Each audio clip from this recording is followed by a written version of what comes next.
बड़ी खबर बाराबंकी जिला पंचायत बाराबंकी में मीडिया संवाद। उप मुख्यमंत्री माननीय ब्रजेश पाठक जी, कारागार मंत्री सुरेश शाही जी और तमाम जिले के सभी नेता मौजूद रहे, जहां मोदी जी के 12 वर्ष के कार्यकाल को पूर्ण होने पर तमाम योजनाओं के बारे में बताया गया। स्वास्थ्य सेवा के संबंध में बातचीत किया, आयुष्मान कार्ड संबंधित बातचीत की। तमाम नेतागण मौजूद रहे।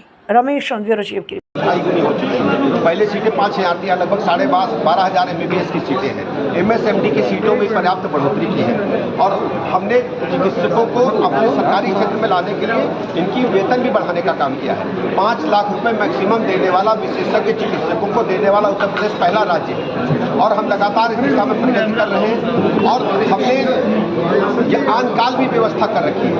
यदि चिकित्सक उपलब्ध नहीं है हमारे अस्पताल में तो हम उनको काल पर बुलाएंगे और उनको हम प्राइवेट चिकित्सकों को हम अपने मानदेय देकर के तैनात करके काम चला रहे हैं। और जैसे ही चिकित्सक जैसे मिलते जाएंगे हम तैनाती करते जाएंगे। बाराबंकी में औद्योगिक निवेश बढ़ रहा है जी, लगातार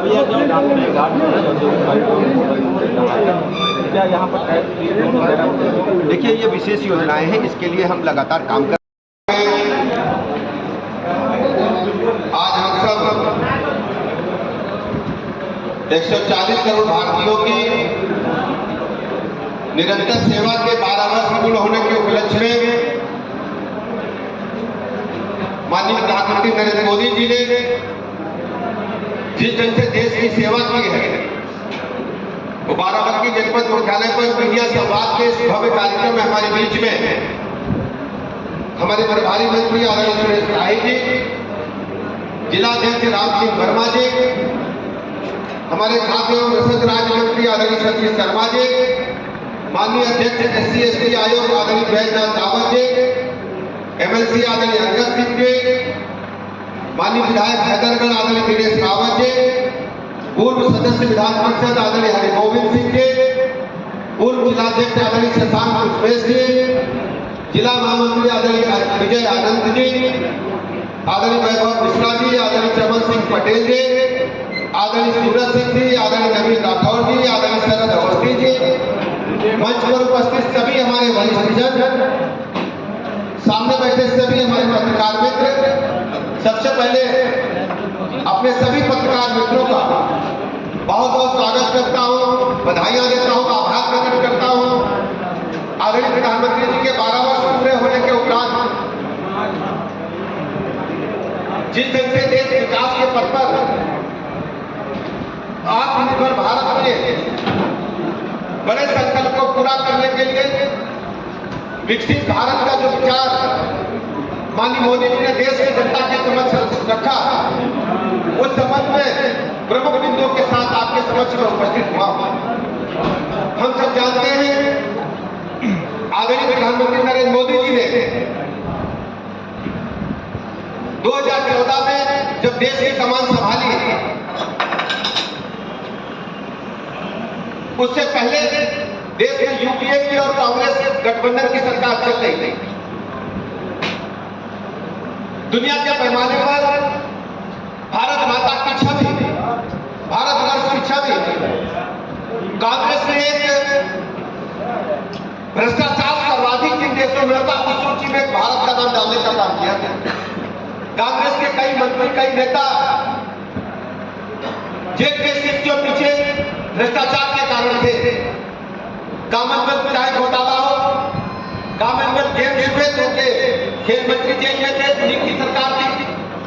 कोयला घोटाला हुआ तो उनके कोयला मंत्री जेल में थे।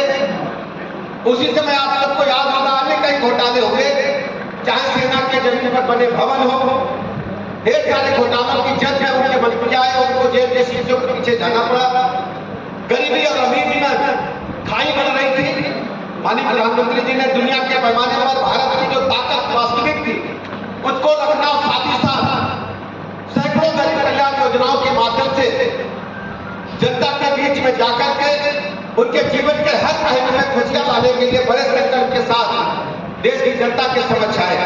आज हम कह सकते हैं आजाद भारत के बाद सर्वाधिक देश की सेवा करने वाले प्रधानमंत्री जी के रूप में आदरणीय मोदी जी आगे आए हैं। इससे पहले जो कांग्रेस की सरकारें रही है उस समय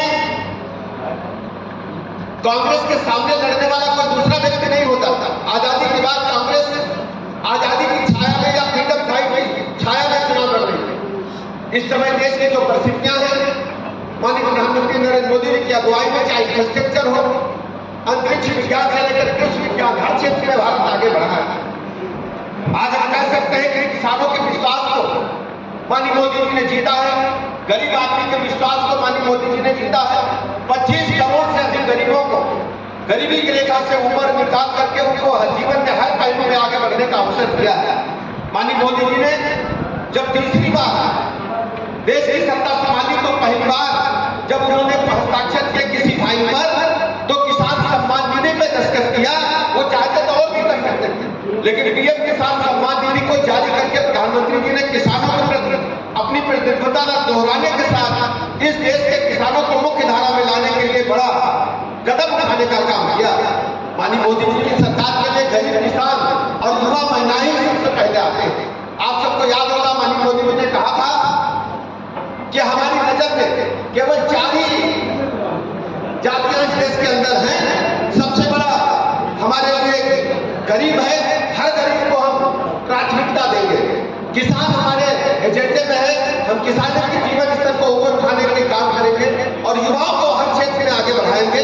और महिलाएं जो आजादी के बाद से अपना हक लगातार मांग रही है, उनको भी आगे बढ़ाने का काम करेंगे। इस दिशा में मोदी सरकार ने सबका साथ, सबका विकास, सबके विश्वास को एक केवल मंत्र को केवल नारा ही नहीं देते, बल्कि इसे जन आंदोलन बना दिया है। सरकार का लक्ष्य है हर योजना का 100% लाभ कतार के आखिरी व्यक्ति तक पहुंचे। इसका नतीजा बीते सालों में 25 करोड़ लोग गरीबी रेखा से बाहर निकल चुके हैं। साथियों, तकनीकी और डिजिटल गवर्नेंस की मदद से सीधे बैंक खातों में पैसा जा रहा है। आप सबको याद होगा, जब कोरोना महामारी का काल आया तो लोग कह रहे थे कि अब घरों में चूल्हे कैसे जलेंगे, लेकिन मोदी जी ने जब देश की कमान संभाली तो जीरो बैलेंस के आधार पर जनधन खाते खोले गए थे। तो लोग तरह तरह के कमेंट कर रहे थे कि बगैर पैसे के बैंक खाते के क्या मतलब, बैंक के दरवाजे गरीबों के लिए खोले गए। लेकिन कोरोना महामारी के काल में जब बहनों के खाते में माननीय प्रधानमंत्री जी ने कई बार धनराशि भेजी, 1000 रुपए, 2000 रुपए, कई बार 3000 रुपए डाले, जिससे गरीब का चूल्हा बंद नहीं हुआ।